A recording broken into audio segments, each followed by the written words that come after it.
मर्दों की भी बात करें, हम मेल्स की भी बात करें, तो वो किसी के सामने रो नहीं सकते। बिल्कुल ऐसे ही है, ये सबसे बड़ी बात होती है। तो मुझे लगता है उनके लिए ज्यादा प्रॉब्लम होती है किसी डिप्रेशन में। हालांकि ये चीज समझी जाती है, औरत तो है ही नाजुक है, वो तो रो भी सकती है, वो किसी के सामने गिला भी कर सकते हैं, लेकिन अगर एक मर्द किसी के सामने रो दे या गिला कर दे तो वो एक चीज बहुत बड़ी चर्चा में चीज हाईलाइट में आ जाती है। अच्छा ये तो रो देता है, ये तो लड़कियों की तरह रो रहा है, इतने भी रोने। और बहुत से मर्द होते हैं वो इन चीजों को छुपा रहे होते हैं। हालांकि रोना बहुत बेस्ट होता है कि आपको अपनी जो फीलिंग्स है, कैथार्सिस है, वो बाहर निकालना चाहिए। जब आप बहुत ज्यादा पैनिक फील कर रहे हो, स्ट्रेस फील कर रहे हो, तो औरतों का ये होता है कि उनके पास ये भी एक प्लस पॉइंट होता है, वो रो भी दे तो कोई मसला नहीं है। अगर वो किसी के साथ बात भी कर रही है तो कोई मसला नहीं है, उन्होंने अपनी कहानी शेयर कर दी। लेकिन बहुत से लड़के, या अगर हम मेल्स की बात करें, तो वो कभी भी अपनी डीप जो स्टोरी होती है वो किसी को सुना नहीं रहे होते। जैसे फीमेल्स आपस में बात कर रही होती हैं कि अच्छा मेरे साथ ये हुआ, मैं ये हुआ, तो वहाँ क्या है कि वो मर्दों को लगता है कि हमारी वीकनेस ना बन जाए, ये मेरा कोई वीक पॉइंट ना उठा ले। तो ये चीजें होती हैं, तो वहाँ दोनों को डिप्रेशन हो सकता है। वहाँ ये कोशिश होती है कि दोनों को समझना चाहिए हमें। ठीक है। औरतों को ये होता है कि थोड़ी ज्यादा वो प्रायोरिटी मिल जाती इस सेंस में कि वो अपने जो दुख सुना सकती हैं, अपनी सैड स्टोरी भी किसी के सामने शेयर कर सकती हैं, और हर तरीके से। लेकिन ये होता है मेल्स के लिए होता है कि उनको जरा थोड़ा वो डिफिकल्ट होता है, उनको ज्यादा अलर्ट रहना पड़ता है। हमने किधर बोलना है, किधर नहीं, इधर रोने वाली सिचुएशन वो नहीं है, यहाँ हमने नहीं रो सकते, यहाँ मेरी कोई वीक पॉइंट ना कोई पिक कर ले, ये चीजें होती हैं। ठीक है।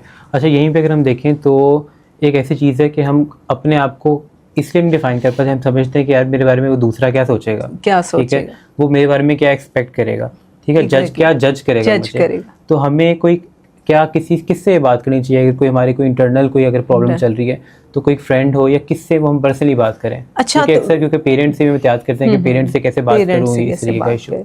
अच्छा, पहले तो अगर तो आपकी लाइफ में कोई ऐसा पर्सन है जिस पे आप बहुत ज़्यादा ट्रस्ट करते हैं, बहुत ज़्यादा, आपको लगता है कि कभी भी मेरा ट्रस्ट ब्रेक नहीं करेगा, लेकिन ऐसा बहुत कम होता है, तो अगर तो आप को लगता है कि मुझे इस पर्सन को सुना देना चाहिए कि नहीं, मुझे लग रहा है कि मेरे दिल का जो बोझ है वो हल्का हो, तो आपको सुना लेना चाहिए। अपने जो दिल का बोझ है उसको हल्का कर लेना चाहिए। लेकिन जहाँ आप बिल्कुल ये कहें कि नहीं अब मैंने इसको सुनाया तो इसको भी सुना दूं, उसको भी सुना, वहाँ जो है लोग आपको उल्टा आपकी वीकनेस पकड़ना शुरू हो जाते हैं। हम जिस सोसाइटी में रह रहे हैं, ये तो छोटी छोटी बात पे रो देते हैं, इसकी लाइफ में बहुत ज़्यादा प्रॉब्लम चल रही है आजकल। तो क्या होता है कि हमारी सोसाइटी में जिसकी लाइफ में ज़्यादा प्रॉब्लम चल रही हैं उसको तो लोग वैसे ही रोंदू इस तरह के अजीब नाम उसको पुकार रहे होते हैं, और बिल्कुल कह रहे होते हैं इस बेचारे के पास तो रोना ही है, इसको ना छेड़ो, या इस तरह की चीजें कर रहे होते हैं। तो वहाँ ये आपको कोशिश करनी चाहिए कि मुझे लगता है कि सबसे बेस्ट आपके पास तरीका यही है कि आप अपनी जो बातें हैं वो एक पेपर पे लिख के फाड़ दें।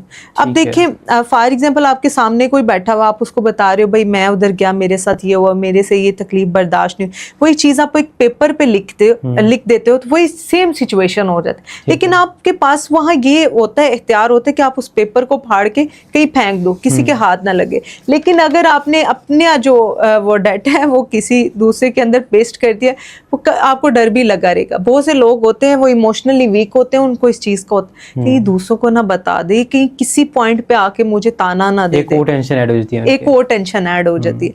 वहाँ फिर आप ये करें कि आप चेयर थेरेपी की तरह भी कर सकते हैं कि फॉर एग्जाम्पल चेयर रख के आप यही कंसीडर करें कि मेरे सामने कोई बैठा हुआ है, तो आप अपने दिल का बोझ हल्का करने के लिए या तो वो कर सकते हैं एक स्ट्रेटेजी, या तो आप एक पेपर पे लिख सकते हैं। ठीक है। अच्छा, इसे हम दीन से भी रिलेट कर सकते हैं कि हम जो टोटली जो चीज़ें हैं अगर हम अल्लाह से जोड़ दें, और अगर हम ये कंसीडर करें जितनी भी चीज़ें हैं कि सिर्फ एक टेम्परेरी दुनिया है, तो इससे भी हमारा स्ट्रेस लेवल लो हो सकता है।